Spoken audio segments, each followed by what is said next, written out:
អ្នកនៅក្នុងកម្មគុណ5គឺអ្នកដែលមានប្តីប្រពន្ធនឹងឯងប្តីប្រពន្ធនឹងបើខឹងប្តីខឹងខ្លួនឯងមិនដុតចិត្តខ្លួនឯងអង្គុយតឹងចាំមើលតែផ្លូវហាន់មកអញលេងម្ដងណាអញ្ចឹងខឹងហើយខឹងទៀតត្រឹមតែប្តីមកដល់ស្ដីឲ្យ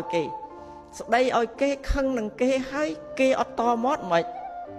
កាន់តែក្តៅថែមអញ្ចឹងមិនប្រឹងដុតឲ្យតល់គេក្តៅអញ្ចឹងដុតខ្លួនឯងហើយដុតអ្នកដទៃសួរថាដុតទៅរត់ដល់អីខ្លោចចិត្ត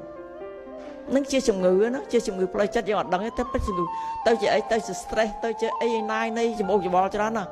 វល់មែនតើបើអីអ្នកសង្សារអីណានៃដូរគូចុះឡើងមិនរហូតដល់អស់សង្ឃឹមបាក់ទឹកចិត្តណាដុតខ្លួនឯងហើយដុតអ្នកដទៃហើយអស់សង្ឃឹមបាក់ទឹកចិត្តតែក្លាហានខាងអីដឹងអីអ្នកដែលបាក់ទឹកចិត្តក្លាហានខាងអីក្នុងពិភពលោកមើលគេក្លាហានខាងអីក្លាហានខាងចូលក្បាលអតេះភ្លើង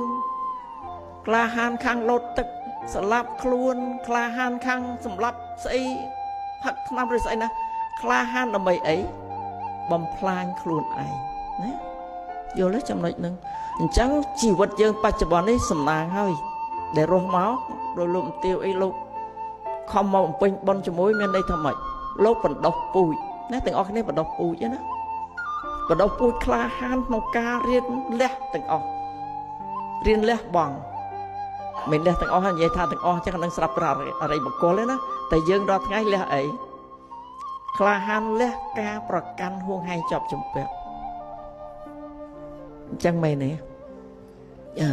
ពីមុនប្រកាន់ហ្នឹងណាប្រកាន់ថាម៉េចដោយឯកឧត្តមសួរកាន់មើលពីដំបងអើយមិនតន់រៀកសហ្នឹងប្រកាន់អីខ្លះអញណាប្រកាន់អញណាឯងកំថាប៉ះអញមិនអញធំជាងឯងអញគ្រាន់បើជាងឯងម្ដាយពុកក៏អញ្ចឹងដែរប្រកាន់មែនអត់កុំចេះម៉ែកើតមុនកូនឯងចាស់ដែលរៀនធម៌ឲ្យកុំចេះអញកាន់សិលមុនឯងណាប្រកាន់ដល់ប្រសងវិញកុំចេះអញបួសមុនឯងអញទាំងអស់ឃើញទេថាខ្ញុំនេះពីមុនក៏អីក៏ប្រកាន់ដែរ